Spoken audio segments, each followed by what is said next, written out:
네, 안녕하세요 여러분들 반갑습니다. 대기업의 권혁철입니다. 올해 게임 대상 수상을 놓고 15일부터 수상작 선정에 들어간다라고 하는데요. 이 시프트업의 스텔라 블레이드와 그리고 넥슨의 퍼스트 디센던트가 게임 대상 자리를 놓고 격돌할 예정이죠. 과연 이 게임 대상 기대감으로 주가 상승 여력이 나올 수가 있을지 정말 궁금한데 오늘 이러한 부분들 좀 알아보려고 합니다. 그리고 여러분들께서도 시프트업 관련해서 이것 하나만큼은 좀 궁금하다라는 점이 있다면 꼭 댓글 남겨주세요. 제가 다음 영상에서 말씀드리도록 하겠습니다. 그러면 본론으로 바로 들어가 보도록 할게요. 앞서 말씀드렸다시피 2024년 대한민국 게임 대상 시상식이 11월 13일부터 개최가 되는데요. 그래서 10월 15일부터 수상작 선정에 들어간다라고 하죠. 선정 방식을 좀 보자면 대국민 투표 20%와 전문가 투표 20% 그리고 나머지 본상 심사위원회 심사 60%가 들어간다라고 한답니다. 근데 여기서 제가 조금 아쉬운 부분이 있더라고요. 게임은 결국에는 유저들이 평가를 하는 거잖아요. 유저들이 평가를 하는 것인데 이 대국민 투표 20%이 비율이 좀 낮은 게 상당히 아쉬웠어요. 이 부분을 보고. 아무튼 이 올해 게임 대상은 넥슨과 시프트업의 양강 구도라고 한답니다.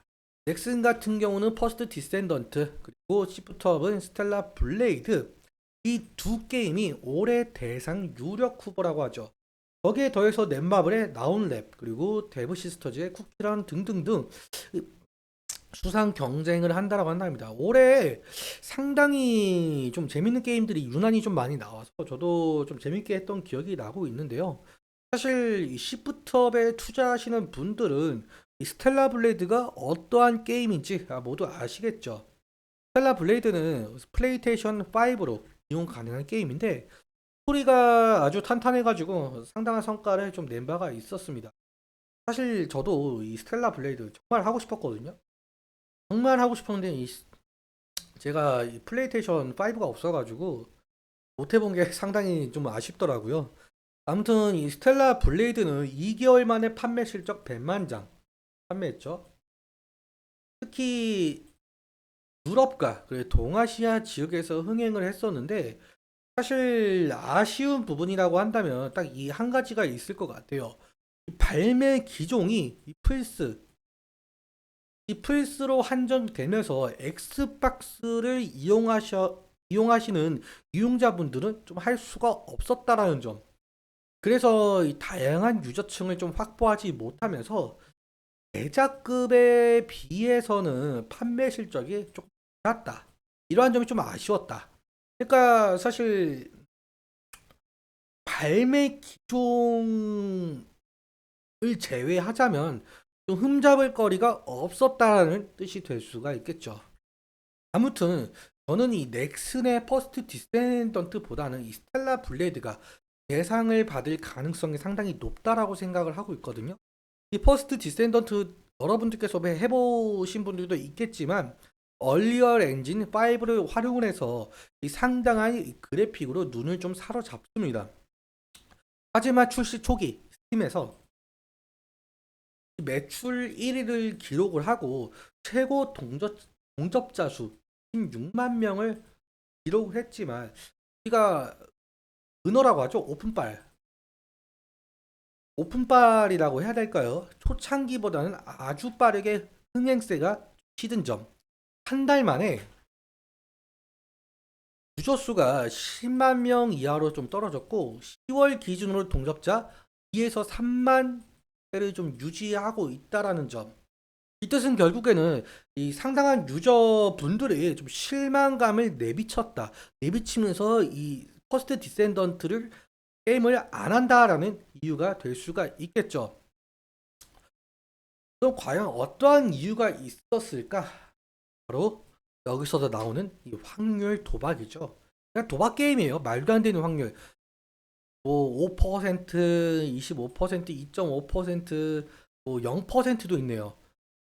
그러니까 말도 안 되는 이 확률. 그냥 도박 게임이라고 하는데 심지어 게임 유튜버들도 말도 안 되는 확률이라고 욕들을 많이 했습니다.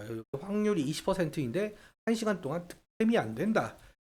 디센던트 확률 32%짜리 7개 깠는데 한 개도 안 나온다. 이렇게 짜 게임이다 라고 욕을 하고 있는 상황이에요.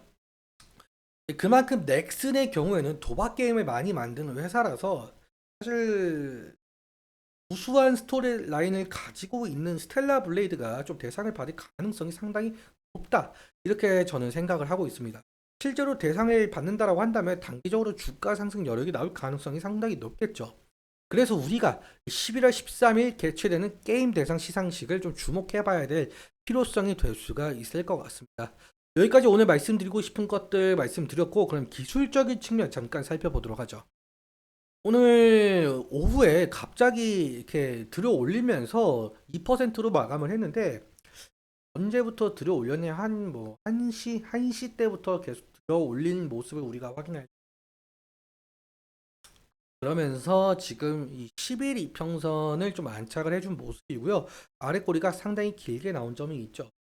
그렇지만 지금 시프트업의 경우에는 상장한 이래 어느 정도의 하락세를 좀 보여주고 있습니다. 한 몇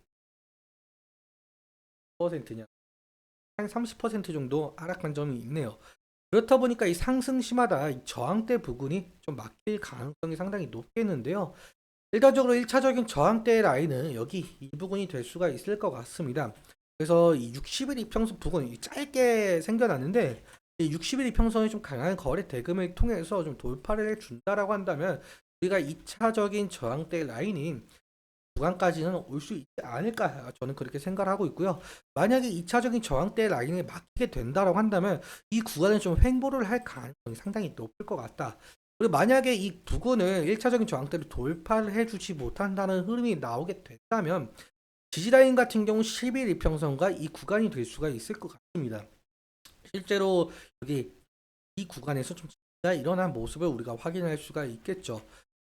아무쪼록 이 11월 13일에 개최되는 게임 시상식 과연 시프트업의 스텔라 블레이드가 대상을 먹을 수 있을지, 만약에 대상을 먹는다라고 한다면 주가 상승 여력이 나올 가능성이 있는지 우리가 계속적으로 확인해 봐야 될 것 같습니다.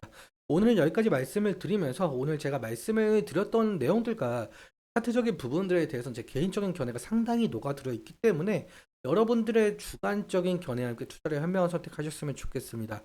오늘도 시청해주셔서 감사하고 지금까지 데이언 멘토 권혁철이었습니다.